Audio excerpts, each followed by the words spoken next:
we had another skit prepared for you there, but the truck that had all our props in it kind of exploded. So they sent me out here to distract you all while they panic write another one.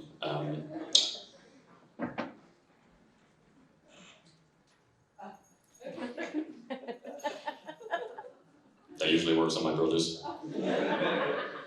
They're both older than me, by the way. So people like to tell me that I should be a comedian. No idea why. The thought of doing stand-up has kind of been in the back of my head for a while, but I never thought of doing it, but here I am now. So in true comedian fashion, I showed up to this wearing a t-shirt with an American city on it. I just need the Brooklyn accent and an assault charge, then I'm golden. Is anybody here from Donna Bay by any chance? Cool, anyways. I dashed off to the Starbucks around the corner from here right before we got started, so I was in a bit of a rush to get back here. And if you don't know Starbucks, they have this little marketing mind game that they play on you, where they ask for your name when you order from them, and then they deliberately spell your name weird on the cup, so you'll go home and complain about it online, thus getting them more attention. Which is brilliant, really, but the one they gave me this afternoon was a bit much. I ordered a tea from them, I gave them my name, and I looked down at my cup, and they spelled Carl like call 999, the guy in the corner table has a gun, like what the fuck? As I was walking out the door, I held the door open for this girl who was about the same age as me, and as she was walking through, I cleared my throat and I went like the valets normally do. All she did was high-five me. So I said, thank you. Every time I do that, people just give me money for some reason. So this is only my first semester at the Performing Arts course in Dooley. It's a 2-year course altogether. So by the end of this course, I'll have done 2 years in Performing Arts, 3 years in media production, 5 years for insurance fraud, and I'm hoping to do the degree for a year. I'm honing my acting so I'll be more convincing next time I throw myself under a rich dude's car. And the whole class and me, we all dressed up as zombies for Halloween a couple months back. It was part of a project. We all had to design our own zombie costumes, do our own makeup, and then perform a show in the canteen in our campus. And there was this one girl in the class, I'm not gonna lie, her outfit was giving. This other guy in the class, his outfit was giving. But this one girl, Shantae, who you probably saw there, she did a better zombie costume than any of us ever could. Yeah, her outfit was really giving brains.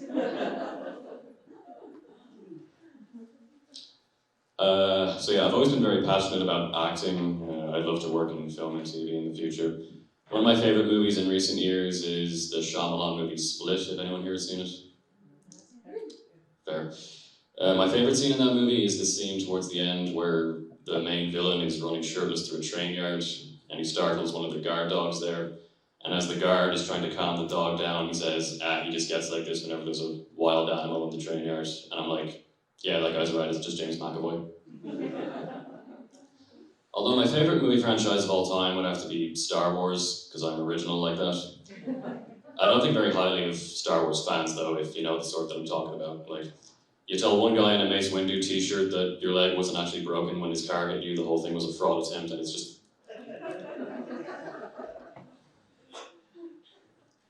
I also do a bit of voice work on the side.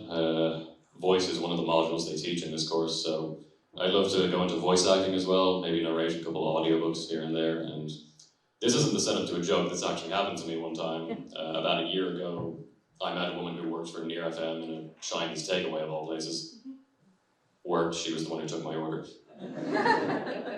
But yeah, no, she works for Near FM, she heard me giving my order at the counter, and she told me that I had a very nice voice.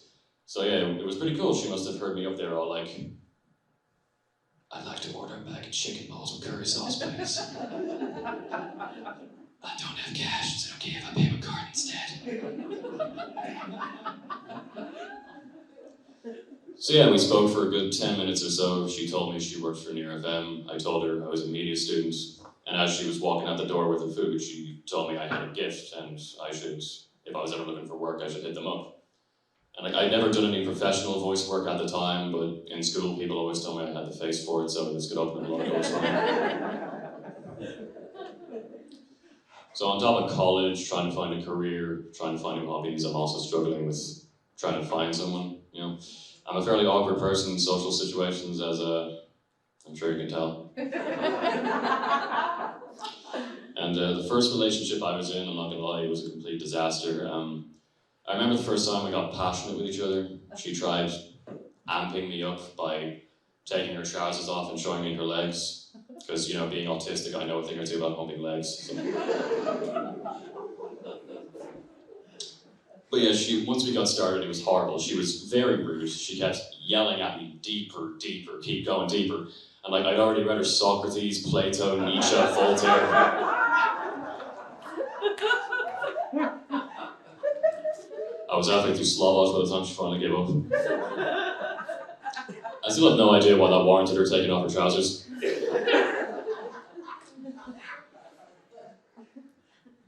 Speaking of novels, I'm glad you asked. I'm trying to write a science fiction novel at some point, eventually, in the future, I imagine. One of my favourite hobbies is creating fictional universes. My favourite fictional universe being the one where I actually write the fucking thing. And like, I'm many things, okay? Anxious, forgetful, introverted, forgetful, anxious, forgetful. But I don't forget the people whose footsteps I follow in. So Matthew Mercer, Junji Ito, Alan Moore, The Experiment whenever it escapes. But one person I did follow into the world of writing was my dad, who is the published author of 3 different novels, The Disappearance of Rory Brophy, Mortal Beings, and more recently, The 5th of August. And a cool fact, he tells me that the main character, The 5th of August, is loosely based on me. He really took one look at me and decided, you know what, I'm going to write a whole ass novel about a whiskey addict on the spectrum with no friends. So yeah, my dad, he wrote insightful, heartfelt, and deep novels about the human condition that tackled real-world issues like poverty, autism, and the struggles of the Irish youth in the 90s.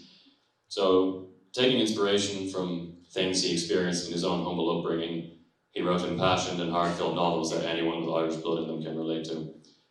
And I, his son, write fairy tales about horny dog people. You just don't understand my autistic vision. And I am out of ideas, so thank you for being distracted by that.